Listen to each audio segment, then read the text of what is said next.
All right, so let's jump right into it. So 6.2 deals with regions between curves. So we kind of think back to area through integration. In this book, section 5.3 talks about the area under a graph of a non-negative function. Right. So if we've got something like this, how do we find then the area? And when we say underneath, we're talking about this guy here. So how do we find this whole area? Right. That's just the definite integral from a to b. Right. Those are our x values, our limits of integration. And we put our function as the integrand on the inside.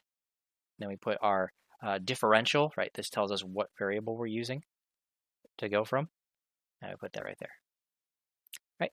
So for this first one, this is the graph of f of x equals sine squared of x. And we're looking for the region bounded by that graph and the x-axis between x equals 0 and x equals 3 pi fourths. Right, so we're starting at x equals 0. We're ending at x equals 3 pi fourths. And so that's going to be our a and b. So these are our limits of integration, rather. So the area here is going to be the integral from 0 to 3 pi fourths. And we'll go ahead and put our function as the integrand. Right. Technically, we should have parentheses around that to indicate that, this is our function being integrated. I'll oftentimes leave those off and just put, I kind of view this as my left and this as my right parenthesis. So that's totally okay. I'll start to use parentheses if this maybe gets more terms inside it, stuff like that, just to make sure it's not confusing. Right. So we want to go ahead and integrate this. Right, and so what are our tactics here? Well, we know about u substitution, right? This looks like a u squared kind of situation, but u substitution only works if we can find a du, right? So we're thinking of u as sine of x, which means that we would have to have its derivative cosine of x in this integrand somewhere, and we don't, which means that u substitution is actually not going to work for us here. So that's our only real trick here at this point. We can maybe multiply by 1. That's not going to help us. So the only other thing that we can kind of do is reach way back in our minds and think about sine squared of x. That's a trig function squared. Right, so remember, where do we have trig functions squared? Kind of the first thing that I think of is the double angle formula for cosine specifically, right?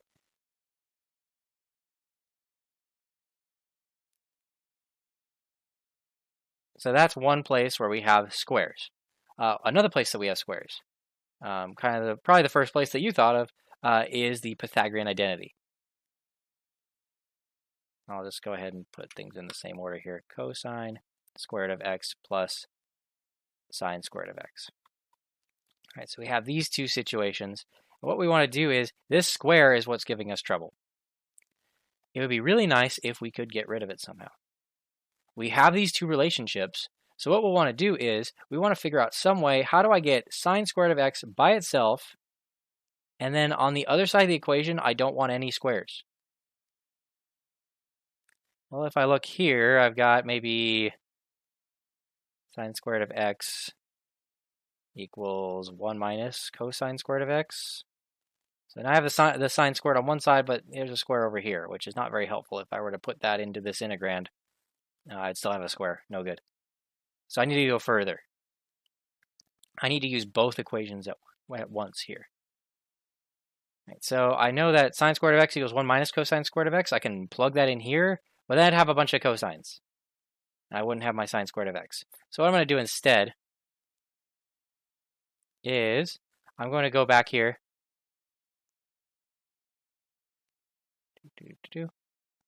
And I'm actually going to solve for the cosine squared instead.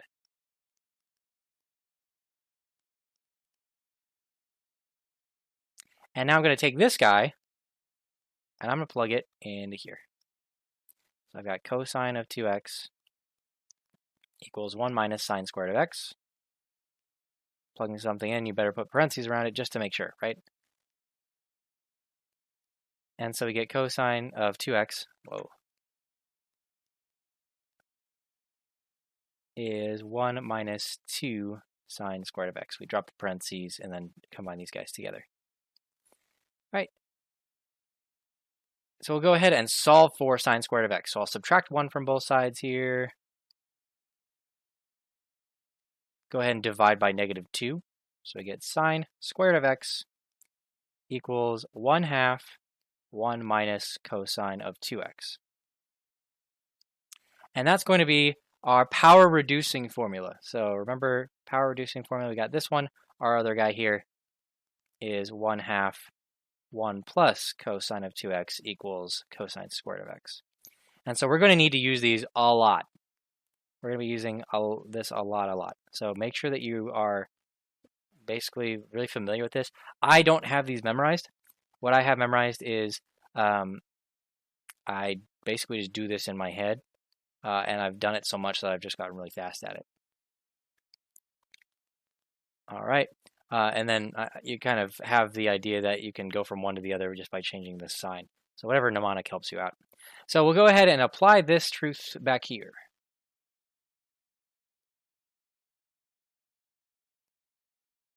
And so we have 1/2 times 1 minus cosine squared of x dx. Sorry, cosine of 2x. That was the whole point. Dx. There we go. So we'll go ahead and take the 1/2 out front here. And I'm going to keep the parentheses. Again, I have multiple terms now, so just to keep myself from getting confused, I'm going to keep those parentheses. And we'll go ahead and split the integral up across this subtraction. So we got 1/2, and now I'm going to need parentheses around this too. So I'll go ahead and put parentheses around that, because it should be 1/2 times whatever that integral turns into.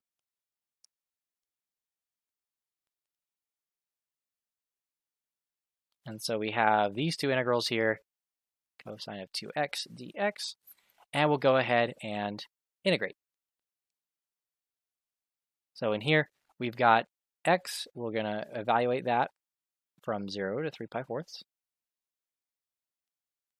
minus, and we're going to have to integrate cosine of 2x. This is going to be a u substitution.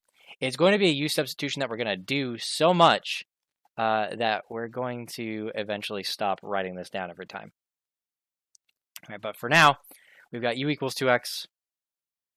So du is 2 dx, right? Take the derivative of both sides. All right, we're missing the 2 here, so we're actually going to have to divide 1/2 du equals dx, right? Because we don't have 2 dx out here. Right, so that turns this guy into, and I don't usually like to do my limits of integration. What I'll do instead is I'll just say these were in terms of x. I usually like to change things back into x later on. So you may feel free to go ahead and plug 0 into here, figure out u, plug 3/4 into here, figure out u. It's 0 to 3/2. It's not hard, but I just like this way better. It keeps everything in terms of x, because I've got x over here. I don't want to mix up my variables. All right, so we have cosine of u, and then dx turned into 1/2 du. So I'll go ahead and put the 1/2 out here, du. All right, so we got 1/2, and we'll go ahead and evaluate this guy. Well, actually, you know what? I'll leave it the way it is for a sec, and we'll go ahead and focus on our u sub. Right, so I got 1/2, and we'll go ahead and integrate this guy, right? Take the antiderivative, or take an antiderivative. And if we think about whose derivative is cosine, that's sine. And we'll evaluate this from x equals 0 to 3/4. Right, and so we'll go ahead and replace sine of u, right? U is, okay, my eraser is off kilter.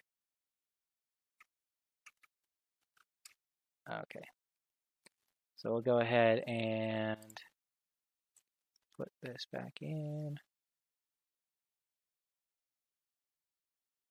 I guess just select and erase it that way.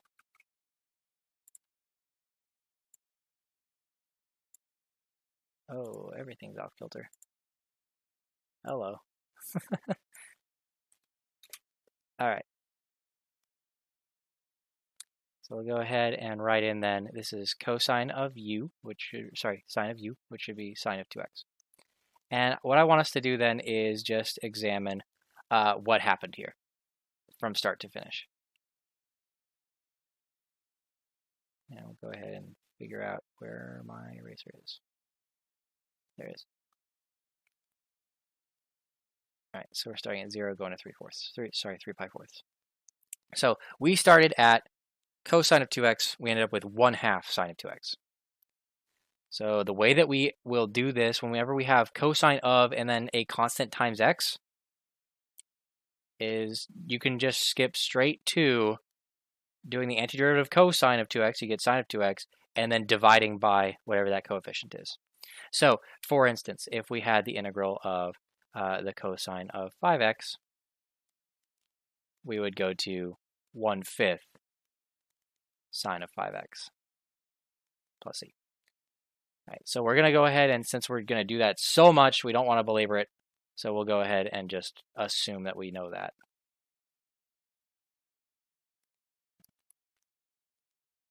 All right, and so we'll go ahead and finish up with the evaluation here.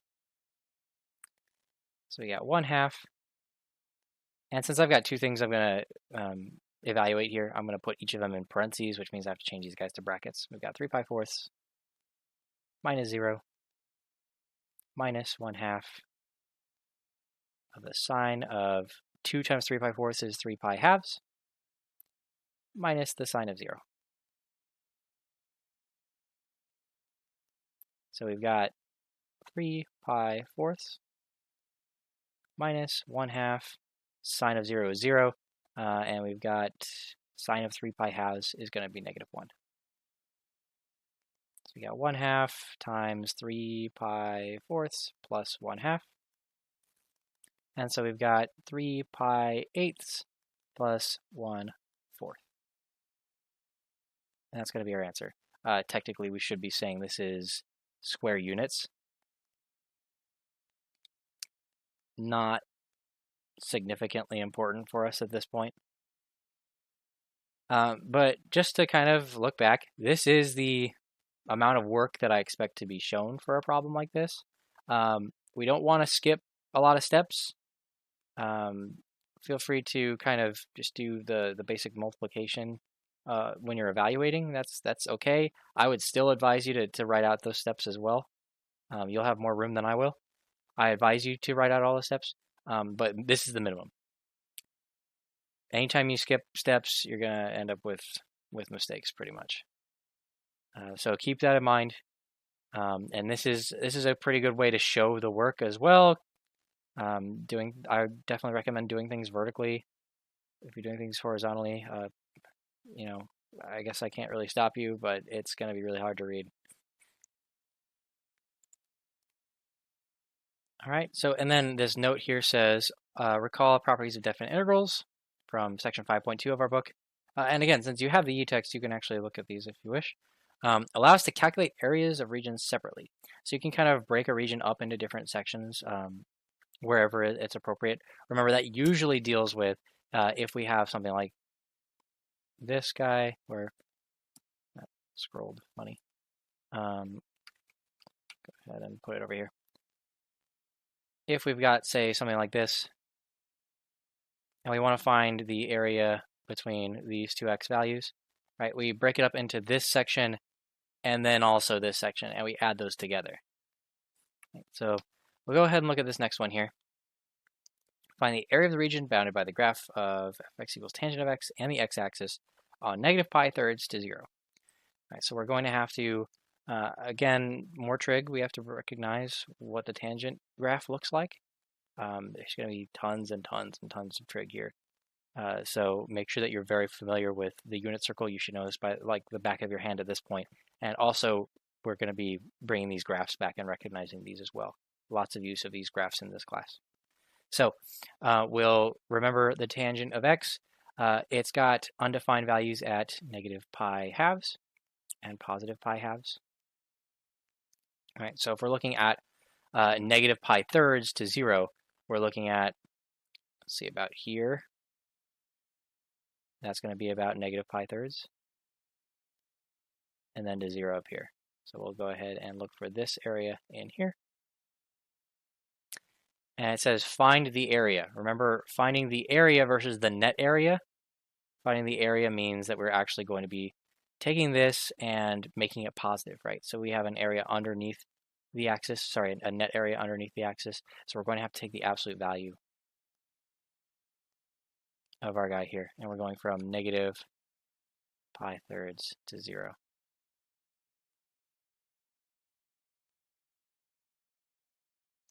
All right. So tangent, the best way to go about integrating that, if you'll recall, you should have seen this back in Cal 1, is to remember that tangent of x is the sine of x over the cosine of x. How does that help us? Well, we know that there's a relationship between these two. One is either the derivative of the other or the opposite of the derivative of the other. And so that works out for u substitution. All we have to do is figure out what our u should be. Or we want u to be whatever is kind of inside another function. And when we're looking at a fraction, the inside, we would say, right? If we're looking at the rational function, f of x equals 1 over x, the inside of the function then is the bottom. So we'll be looking at the denominator, that will be our u. And so we have its derivative here almost, right? If we take the derivative of both sides here, we get negative sine of x dx. We don't have this negative handy, so we're going to actually have to multiply both sides by negative 1. And remember, we are allowed to, just like we did in this last example, when we have u substitution, we're allowed to multiply or divide by constants. One thing we absolutely do not want to do ever, ever, ever is end up with x's and u's on the same side of the equation here. That would be real bad. That means we're doing it wrong. So we don't have x's and u's mixed up on one side. So we were able to move the negative, that's it. Now we have a perfect match for what we actually see in our integrand. So we'll have x equals negative pi thirds to 0. We'll have u on the bottom. And the sine of x dx, both of these guys turn into negative du.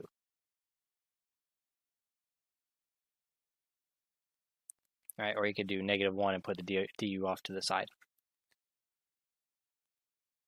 And that makes this, sorry, this should be negative pi thirds to 0.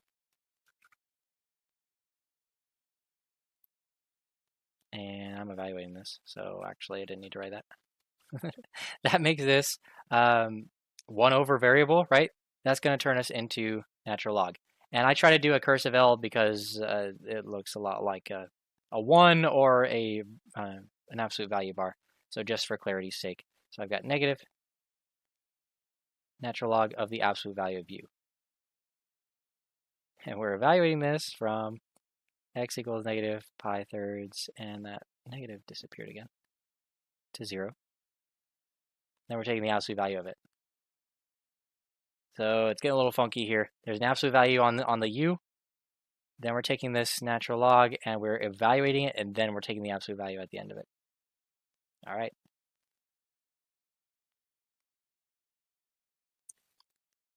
All right, so we'll go ahead and put our x back in here, right? U should be cosine of x, so we have absolute value of the opposite, of cosine of x here. And so we can sort of change back our evaluation here. We're just going from now negative pi thirds to 0. Right? Absolute value, natural log, evaluate, absolute value again. So absolute value of opposite of natural log of the cosine of 0. Right, so we got that one. And then minus negative, so that's plus natural log of the absolute value of the cosine of negative pi thirds. And then we'll take the absolute value of that. So absolute value of negative natural log cosine of 0, right, is going to be 1. Absolute value is just 1. plus. And remember, cosine is an even function, so we can actually basically ignore that negative sign. It shouldn't really matter that much. We should know our unit circle, well enough that we should know that the cosine of negative pi thirds should be positive 1/2.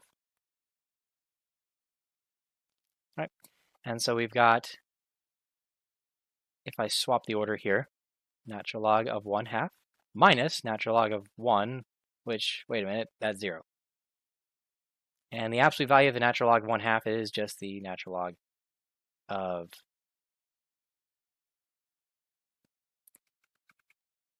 sorry about that. Natural log of 1/2. Think about this. You have to think, is this a positive or negative number? Our swapping point here is at 1, 0. So anything left of 1 that we're plugging into a natural log is actually going to be negative. So we do have to really take care of this. Remember that we have the same thing here as 2 to the negative first. And using our logarithm laws, we know that this is a power we could pull out to the front, natural log of 2. And so when we take the absolute value, it drops the negative. And so our answer is just going to be natural log of 2 square units. And again, I'm not really too concerned about you having that in there.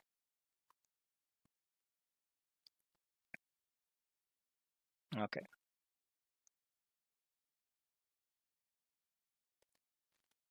This one says, set up the integrals needed to find the area bounded above by the graph of this guy here. It's the absolute value. And below by the x-axis for 1 to 6. So we are just looking for this area here. And so this is a case we see that we hit the x-axis. We are going to have to split this into 2 different integrals. And we're just setting up. We don't have to evaluate. So our area will be, we have to keep in mind where that split happens. So we're going to be going from 1 over here to 3. And we'll go ahead and put in our absolute value function here, but this is not going to be something that we can evaluate. We're going to actually have to be careful and pick what should really go in there as our integrand, right? So let's think about, what is the absolute value function? Right, an absolute value function is a piecewise function. So it gives us just x whenever x is positive or 0. And it gives us the opposite of x whenever x is less than 0. And so what we have here is we've shifted everything over to the right by 3. So we have a piecewise function here where we have x minus 3 if x is greater than or equal to, and we think about where does that split happen, right? It happens at 3.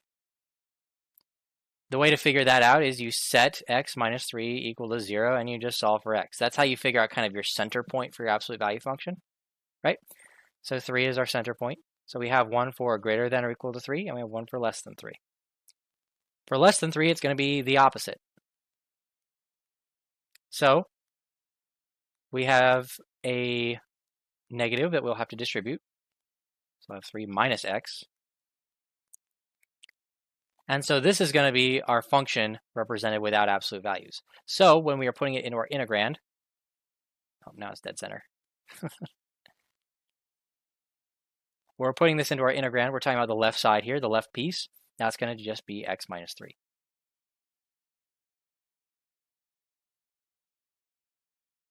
Sorry, left piece is 3 minus x.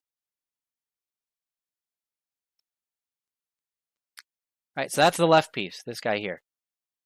I will go ahead and add on the right piece that goes from 3 to 6. And the right piece is the one greater than or equal to 3. That's x minus 3. And that is our setup integral. That will give us the area if we were to evaluate that guy.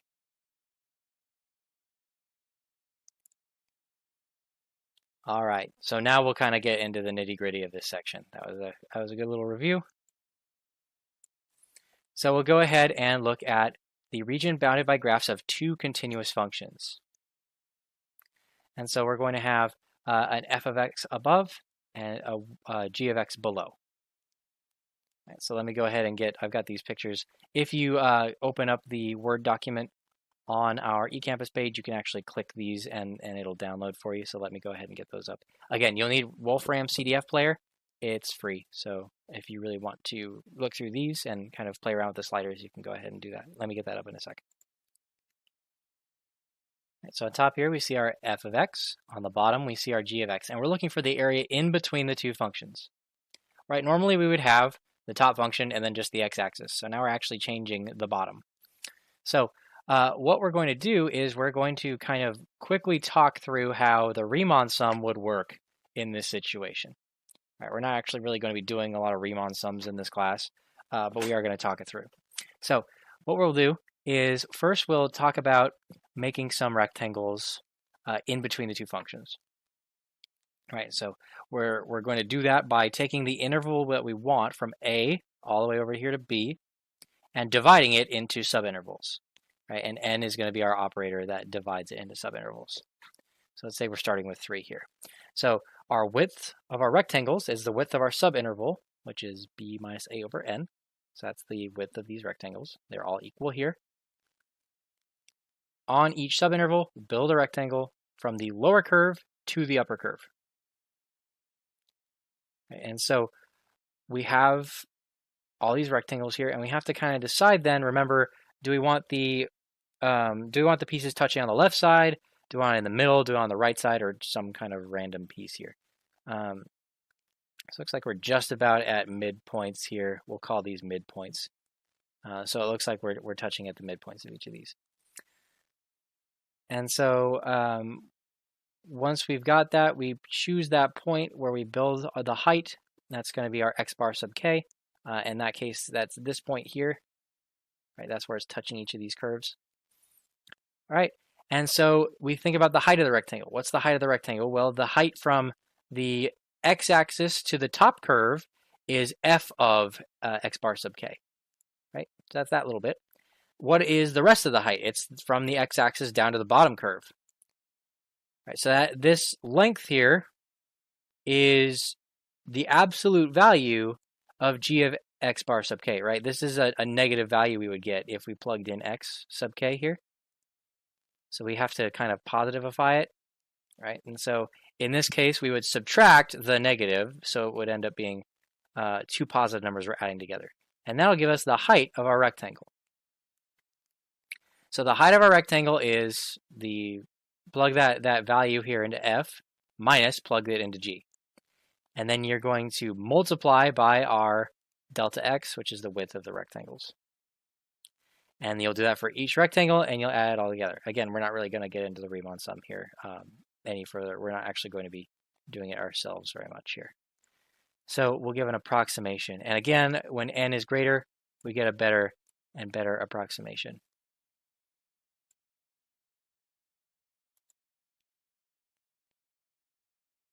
All right. Let's see.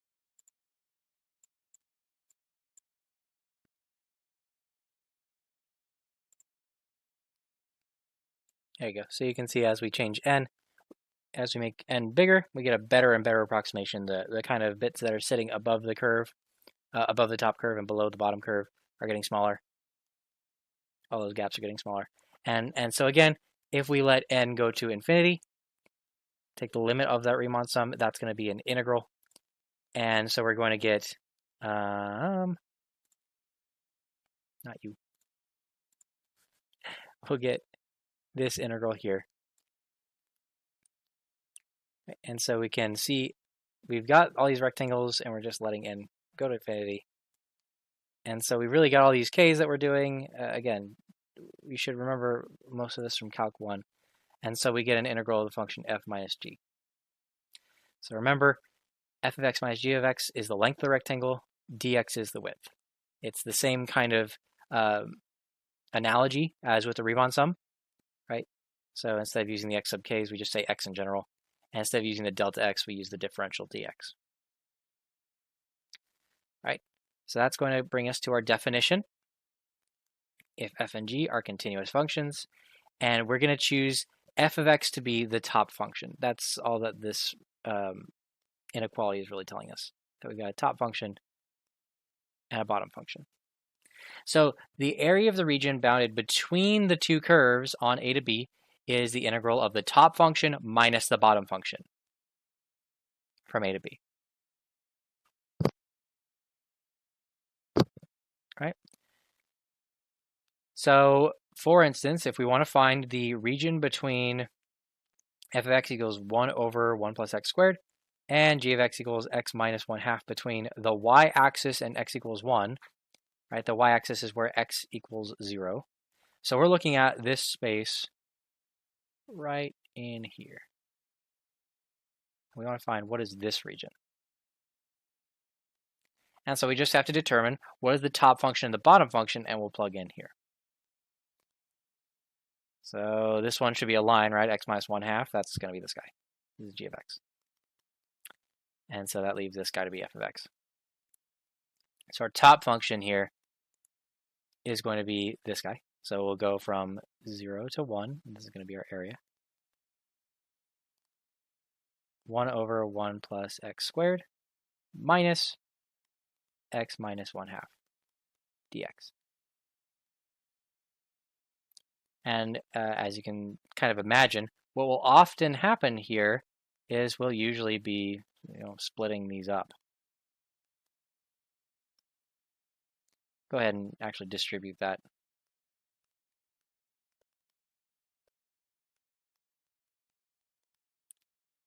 And so we'll integrate both of these.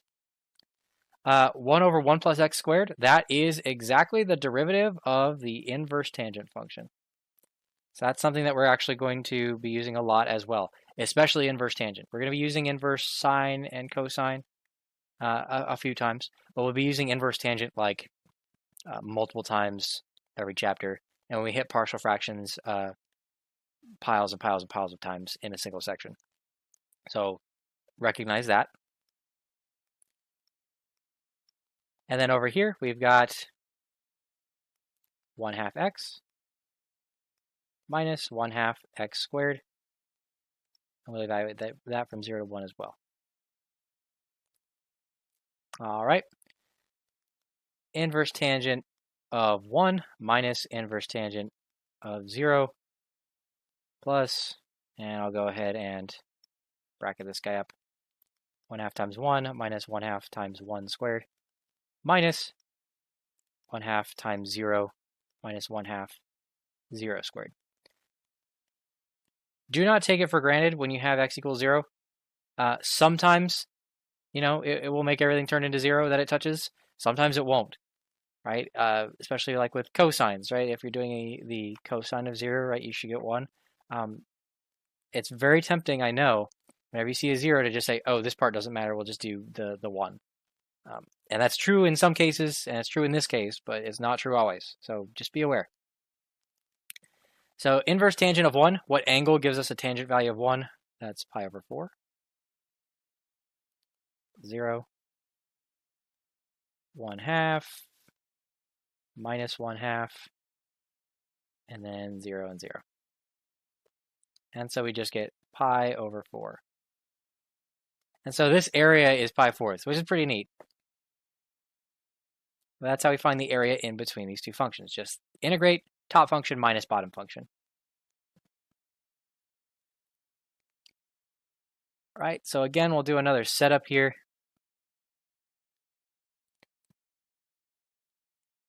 Area of the region between the graphs of f of x equals sine of x and g of x equals 1/2. And so you can see that there's kind of a lot of those, so we need some limit here. We got 0 to 2 pi, so those are limits of integration. So we're just looking from here to here. So between the graphs. So we're looking at, well, this guy's between the graphs. This guy's between the graphs. And this guy's between the graphs.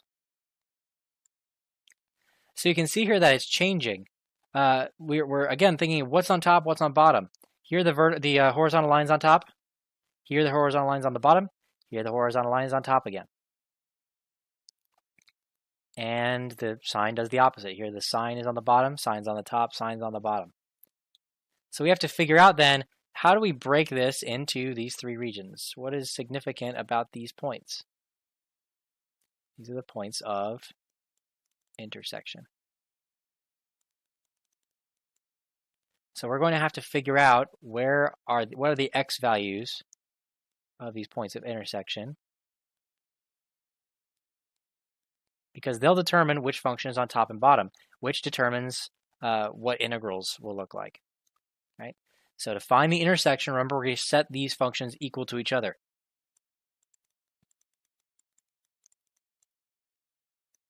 So sine of x equals 1/2, and we have to keep this domain restriction in as well. We're going to get a ton of x values otherwise. And we'll just think about, in our first rotation on the unit circle, right, 0 to 2 pi, where does the sine equal 1/2? Right, there should be two places. We got two intersections. Makes sense, right? We have pi over 6, and the reference angle pi 6 in the second quadrant, we've got 5 pi 6. So those are our separation points. So our area is going to be, we'll look at the first region. It's going to be from 0 to pi over 6. Right, and it's going to be the top function minus the bottom function. Here the top function is the line.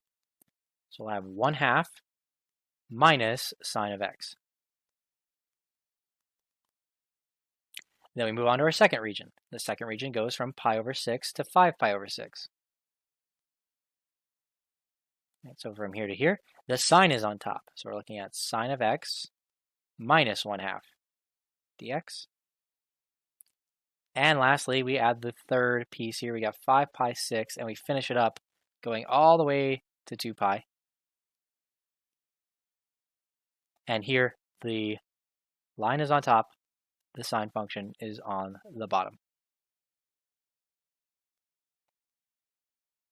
And this is all something that we could definitely evaluate from here on if we wanted to, but not required, just set up.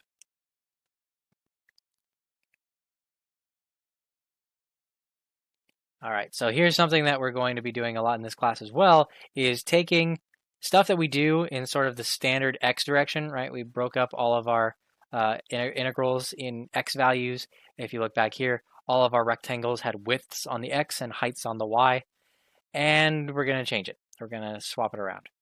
All right, so it says there are occasions when it's convenient to reverse the roles of x and y. So consider the area bounded by the graphs between y equals x and x equals y squared minus 2. So we have a horizontally opening parabola, right? So we'll think about, if I want to find this area here, what happens if I try to do things with respect to x, right? So first off, right here, if I try to build a rectangle there, issues with this. This is a rectangle whose top and bottom are touching the same function, right? The height is two different function values from the same function, right? And we run into the issue that y is not a function of x is a function of y. And so this is difficult, right? We'd actually have to break this into two square roots. Right, we have to do these two functions for each half of the parabola. So that takes us until here at the intersection. Past the intersection, we're now looking at the positive square root of x plus 2, and then that's going to be our top function. Our bottom function is this line. So we have to break this up into two different regions. We have to split this function into two different functions, and that's a mess. So instead, what we'll do is, as it says here, vertical rectangles, bottoms and tops on the same graph, others. So what we'll do instead is, as it says here, partition the y-axis. So we'll make horizontal rectangles. Wow, that is illegible. Sorry. Horizontal rectangles. All right, so what we'll do instead is we'll split up our y, partition it that way. And if you think about any rectangle, on here, the top is going to be, well, if you turn your head 90 degrees this way, turn your head that way. The right side is sitting on the line, the left side is sitting on the parabola, and it's always that way.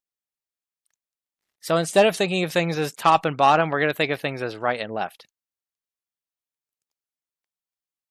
So top will become right, bottom will become left. That's because we were looking at a greater x versus a greater y. Oh, way around.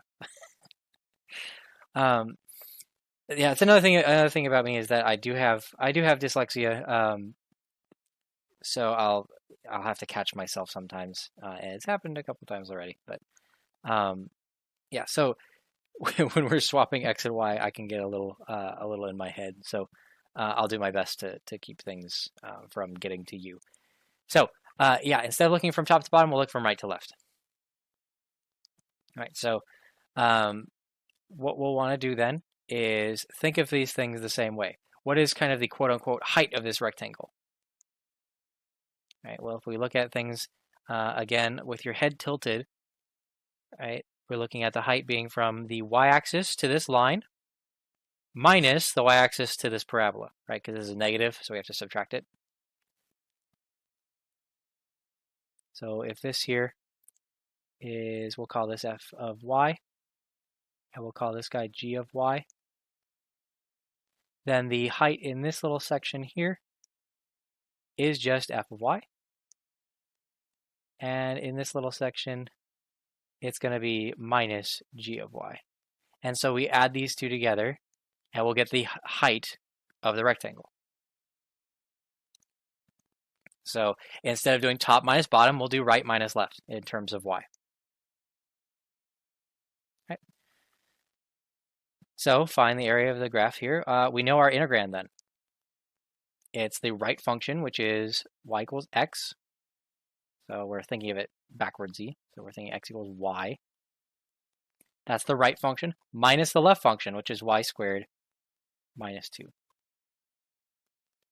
And so the only thing that really leaves is our limits of integration.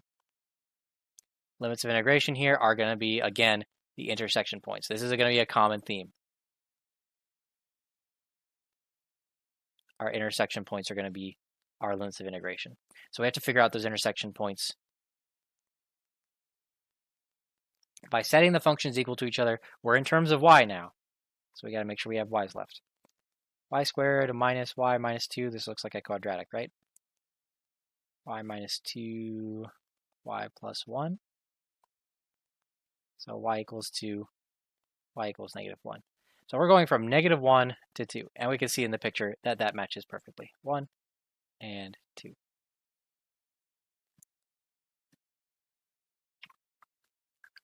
Right, and I realized that I actually forgot the parentheses around this one. So these should be changed to brackets. There we go. I'll go ahead and change this to, let's see, y minus y squared plus 2. And we'll go ahead and integrate this. And these are all, this is a polynomial, so these are all going to just be the power rule. Now our power rule says we increase the power by 1, since we're integrating, and then divide by that new power. Increase the power by 1, divide by the new power. But like consistently. Increase the power by 1, divide by the new power. All right, and then we'll evaluate this from negative 1 to 2. So 1/2, 2 squared, I'm going to need brackets on this, minus 1/3, 2 cubed, plus 2 times 2, minus, and we're putting negative 1s in here. So we've got 1/2, negative 1 squared, minus 1/3, negative 1 cubed, plus 2 times negative 1.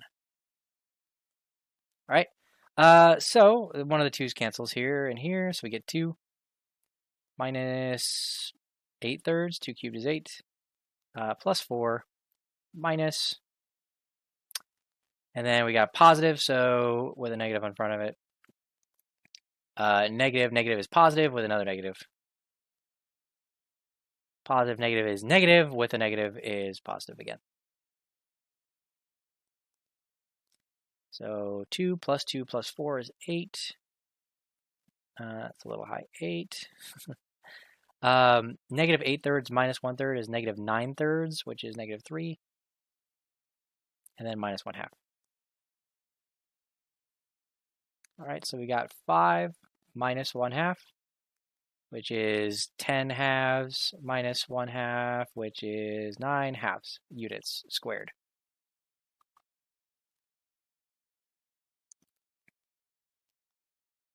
All right, and so again, the definition here, if we've got two continuous functions, and we've got f of y greater than or equal to g of y. When y is involved here, this means that this is the right, and this guy here is the left. And we're talking about an interval c to d. These are y values. All right, so the area between them is going to be from whatever y value to whatever y value, right minus left. So with x's, top minus bottom. With y's, right minus left. And so this kind of begs the question, which should we do? How do we know which one we should be doing at any given moment? And so we kind of look back at this one and figure out, why did we have to change to y in the first place? Well, a big indicator is this guy here. This is a left-right parabola, right? It's opening to the right. So this is not a function of x. It's a function of y. So that's definitely going to be an indicator. So looking at something like, say, this guy, we have a right-facing parabola. This one is definitely going to be integrated in terms of y. So that's going to be a real quick indicator. So here we see right and left parabolas. And so those are the quick ones. This one here in the middle left there. Where is my scroll bar? There you are. You're down there. There's an up-facing parabola. So this is going to be in terms of x. Up-facing parabola here, this is in terms of x. And so that just leaves these two. All right, so here we have a line, which we can either write in terms of x or in terms of y without very much difficulty at all. And here we have a cubic, which we can write as a cubic in terms of x or a cube root in terms of y. And so in this case, it's just going to be a personal preference situation, right? So usually we've pretty much learned things in terms of x first. So we would prefer to do things in terms of x, right? So we also need to think about the rectangles. What will the rectangles look like? Kind of make a few. Here we have just sort of a regular integral, right? With a line and the x-axis underneath it. Here things change, right? When they intersect. Now all of a sudden these rectangles on the right side of that have their top on the line and their bottom on the cubic. So we would have two separate integrals. And so on the right one, we would have a top and a bottom. And so let's just think of it the other way for a sec. If we were to make left and right rectangles, oops, and not miss, and just make a few, right, you can see that there's a different level of consistency. On the right function, it's always going to be that cube root. On the left function, it's always going to be the line. So we'd only have one integral to deal with. Just a cube root minus a line in that integration. So it is a matter of personal preference in this one. I would say that either one would work, and our comfort level with x is greater than y. So technically, I would say this question is leading us toward y just because we don't want to split our integrals, but x would totally work here. So the caveat being that, there are some times where you can do either one, but sometimes you really can't. This would be a total mess if you were to try to do things in terms of x, for instance. It'd definitely be more difficult. All right, so let's go ahead and look at something like this. This looks like we got three functions altogether. We got like part of a circle, maybe a parabola, and a line. And so we just kind of think about what happens if we try to make some rectangles. We start with our x situation. Well, we're going to have to divide this up, right? There's sort of two sections here. If I can make my straight line. And I hit shift, so it's going to start typing. Okay. Good golly. I'm trying to make a line from here up to here. So better. So we're going to have to make two different regions. If I think about a rectangle on the left side, top is a circle, bottom is a line. Right, that's doable. I think over here. Right, top is this semicircle or whatever. Bottom is, it's really hard to tell if it's maybe a square root, maybe it's a right-facing parabola.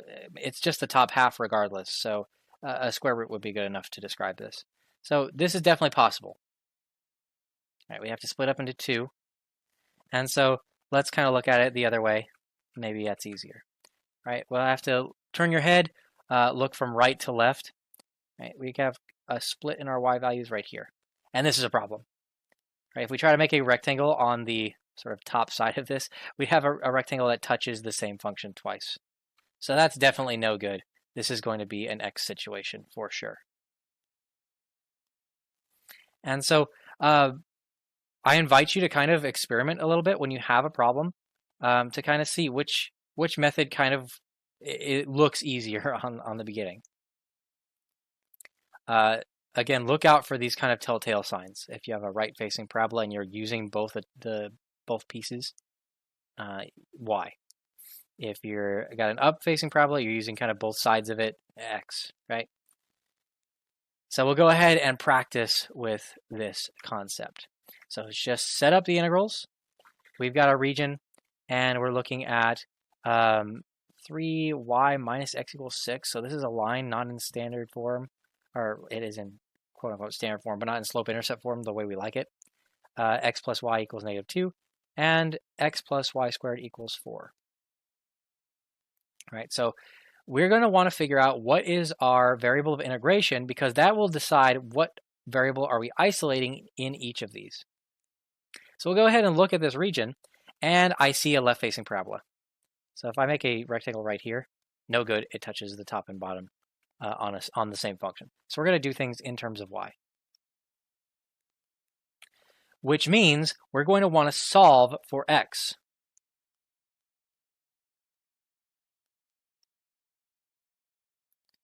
So we'll go ahead and do that. Negative x equals -3y plus 6. So x equals 3y minus 6.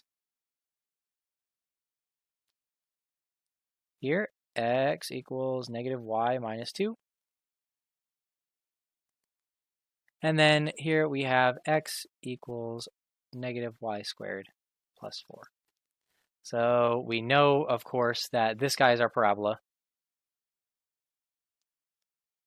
And so the question is, what are the other two? All right, so this guy has a positive inverse slope, I would say. Right, this is going to be run over rise.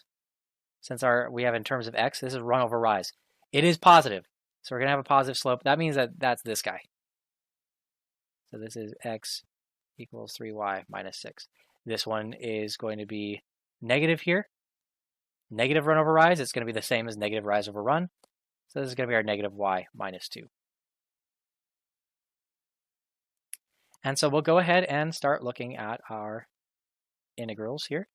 We're looking at slicing this way. So we need to find where our integral is going to be split up. If we think of a rectangle here, top parabola, bottom line, it'll be that way all the way up until right here where they intersect. Again, the intersection is the most important point. And then if we do another rectangle over on the other side of the intersection, top is the parabola, bottom is the other line. So again, I say top, I mean right. So regardless of what we're doing here, we have two different integrals, both dy's, and both of them, it's right minus left. The parabola is always to the right. So -y squared plus 4 minus -y squared plus 4 minus. Right? And we'll go ahead and say we want to start the lower y level and work our way up. So this first integral we'll do negative y minus 2. For the second one we'll do 3y minus 6. And so we'll start at, what does that look like, negative 2. We'll go up to wherever they intersect. We'll start at that same point and we'll go all the way up to positive 2. Right, so the only thing we have left now is where do these lines intersect? We set them equal to each other.